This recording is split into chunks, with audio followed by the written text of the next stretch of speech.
nearest sources of all these nutrients for your breakfast. And number two, then, while we're still looking at the sources, we ask the question, what are the right amounts? Dorcas, welcome back. Thank you. Let's begin like this. And this is the challenge that we have now. You're going to look at a Nairobi household or a Kenyan household. And we're designing a cheap, affordable breakfast. When you're looking at the source of proteins, of vitamins, you're looking at fats, you're looking at all this, minerals, all the way to fiber. Could you tell us the common breakfasts that you would essentially expect as someone who's started to eat healthy? What are they going to look like? Wow, thank you. In our setup, maybe I would throw a question to you. Yes. Like on a normal day, what do you take for your breakfast? You're going to start laughing. Here's the thing. And probably you're going to hear it in the wrong way possible. But I'm going to roast myself so that any other person listening then would also say, I want to stop doing that. Now, this is how majority of people approach breakfast. Men, actually. Let me speak for the men.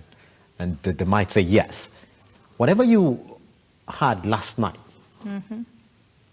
if there was anything left from the meal you had the previous night, the only thing that I'm going to pull to that conversation probably is a cup of coffee and we are done. So, for example, myself, last night, I had some rice.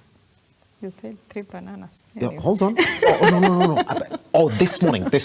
So last night, essentially what I did, I had 3 bananas. Got home very late, said, I went to my fridge, there was nothing in it. I was like, okay, done. So I'm not going to start cooking. I looked around, I was like, oh, I bought some bananas. They're right here. So to console myself that I was going to sleep hungry, whether I liked it or not, I had the 3 bananas. All right? Water, slept. Woke up this morning, I was like, oh, I'm quite hungry. I cannot really start my day like this. So what was next to me? Had some rice with some avocado and cabbage. Fried cabbage, okay? Steamed, or whatever they call it. And then a cup of coffee, then I walked out. So if you look at my breakfast this morning, rice, cabbage, avocado, there was no banana because I cleared everything, and coffee. Is that balanced?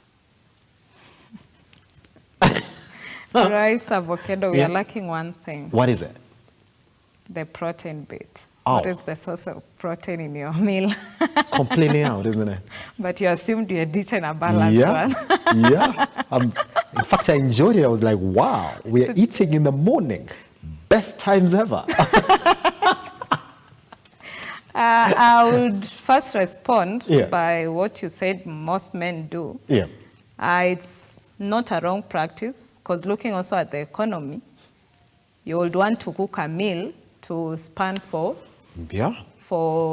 2 sessions, like you have your breakfast and your lunch, or you have your supper and your breakfast. Yes.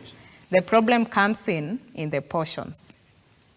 That ugali, when you left it over, maybe you left with some 2 pieces of meat. Yeah. You add some water in your meat and you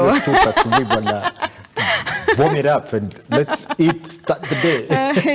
Sure. So the sources of carbohydrates, we have so many around us. Yeah. It doesn't necessarily, in an African setup, especially the middle class, we've been brought up in a way that you just think of bread as the breakfast option. That's it. But we have so many sources of carbohydrates. We have the complex carbohydrates, which we could easily find in the market. The arrowroots, we have the sweet potatoes. Yeah.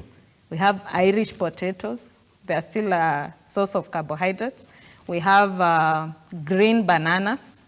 Not the ripe ones. Yeah. The green ones are carbohydrates. And hold on, the green ones are carbohydrates. Yes. What about the ripe ones? The ripe ones now come into vitamins and the essential minerals. Okay. Yes. Okay. So we have Those are just a few, like the minji, if you boil, you have now your rice. Okay. You have the famous one, ugali. Yeah. But right now we've been told to embrace rice more than ugali. Rice and potatoes, in fact, we hope Luis will survive. I was going to come to that because I wanted to get your definition of what kushiba is, but it's fine. Yeah. So having those many sources, it gives us an opportunity to explore the different sources. We have the chapati, the mandazis. You can have your pancakes. So we have variety. Most of the time, like when I interact with a client, they tell me, oh, I've thought about what to eat. You know, thinking about something to eat is so difficult. Today I ate bread, now tomorrow when I walk out. What do I take? I just thought of bread again, you know. So someone like eats bread the whole week, but you can have variety. Just as you asked in a week, how do you plan your breakfast? And that's why I told you that's where we come in. When you look at the sources of protein, the same way I told you minji is, when you boil it, it's carbohydrate. When you get it fried, it will be a source of protein. It will provide some protein. So also the problem comes in the different types of preparing our foods. There are methods of preparation that will make you, even if you have a balanced plate, the nutrients may not be absorbed. So you end up losing up on it. You can have your cabbage. I don't know how you prepared it. I don't want to get into details. Please do not. But if you overcook it, I think I overcooked you destroy the vitamins. So I got nothing. If there are fat-soluble vitamins or water-soluble vitamins, all of them, they will be destroyed. You will miss out on them. And maybe the target is to getting the fat-soluble vitamins. Yes. So variety, we have variety at our doorsteps. The different sources of proteins. If you can afford eggs, I tell my clients you can eat eggs every day, depending on the amount that I will recommend to you. It is not bad. If that is what the source of protein you can afford. If you can't afford fish, can you afford sardines or men?